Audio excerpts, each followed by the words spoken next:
అందరికీ నమస్కారం. Welcome back to our channel Padmaja's తెలుగింటి వంటలు. పప్పు, రసం, సాంబార్లోకి వడియాలు లేకపోతే ఏదో వెలితిగా ఉంటుంది కదండి. అందులోనూ సగ్గుబియ్యం వడియాలు అయితే ఇంకా బాగుంటాయి. ఈరోజు ఈ వీడియోలో 2 రకాల సగ్గుబియ్యం వడియాలు చాలా ఈజీగా ఎలా ప్రిపేర్ చేసుకోవచ్చో చూపిస్తాను. మరి మీరు కూడా ఈ సమ్మర్లో ఈ వడియాలను ప్రిపేర్ చేసుకోండి. ఇయర్ మొత్తం ఎప్పుడు కావాలంటే అప్పుడు ఎంజాయ్ చేయొచ్చు. వీటిని ఈవినింగ్ స్నాక్ లాగా కూడా తీసుకోవచ్చు. చాలా బాగుంటాయి. ప్రాసెస్ అయితే చాలా సింపుల్ అండి. మరి ఆలస్యం చేయకుండా ఎలా ప్రిపేర్ చేసుకోవాలో చూసేద్దాం. 2 రకాల వడియాలని చెప్పాను కదండి. ఫస్ట్ది సగ్గుబియ్యం బొంబాయి రవ్వ వేసిన వడియాలు, రెండోది వచ్చేసి ఓన్లీ సగ్గుబియ్యం వడియాలు అనమాట. ఇవి 2 టేస్ట్ చాలా బాగుంటాయి. రెండిటికి కూడా సగ్గుబియ్యం నానబెట్టే ప్రాసెస్ సేమేనమాట. ఇవి బొంబాయి రవ్వ వేసినవి ఏంటంటే కాస్త మందంగా ఉంటాయి, ప్లెయిన్వి కాస్త పల్చగా ట్రాన్స్పరెంట్గా ఉంటాయి. ముందుగా సగ్గుబియ్యం బొంబాయి రవ్వ వేసిన వడియాలు ఎలా ప్రిపేర్ చేసుకోవాలో చూసేద్దాము. ముందుగా సగ్గుబియ్యంని ఒకసారి నీట్గా కడుక్కోవాలి. మనం గ్లాస్తో కానీ గిన్నెతో కానీ ఏ కొలతతో తీసుకుంటే దానితో 2 గ్లాసుల వాటర్ పోసుకుని రాత్రంతా నానబెట్టుకోవాలి. ఉదయానికే చక్కగా నానిపోయి ఉంటాయి. 1కి 2 కొలత పర్ఫెక్ట్గా ఈ సగ్గుబియ్యం నానటానికి సరిపోతాయండి. చూసారా, ఇలా ప్రెస్ చేస్తే మెత్తగా ఉంటాయి. అడుగు మందంగా వెడల్పుగా ఉన్న ఒక గిన్నెని స్టవ్ మీద పెట్టుకుని సగ్గుబియ్యం నానబెట్టడానికి 2 గ్లాసులు వాటర్ వేసాం కదండి.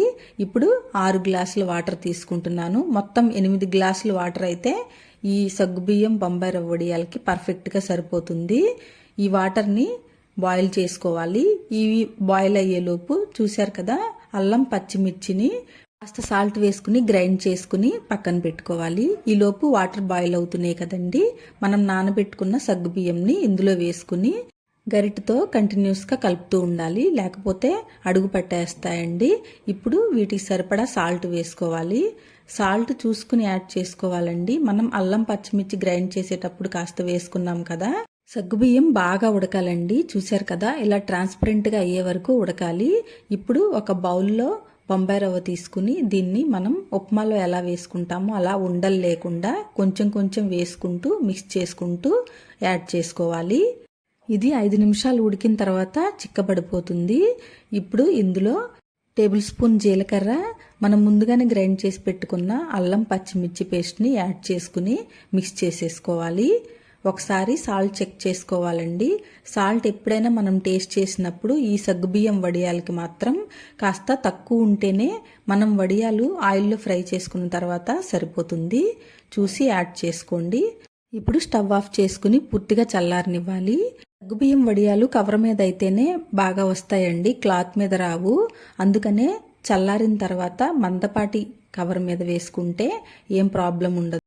ఒక రోజంతా ఎండలో ఉంచేసుకుని మరుసటి రోజు ఉదయాన్నే ఇలా తీసేసుకుని ఒక ప్లేట్లో పెట్టేసుకుని ఎండబెట్టేసుకోవచ్చు.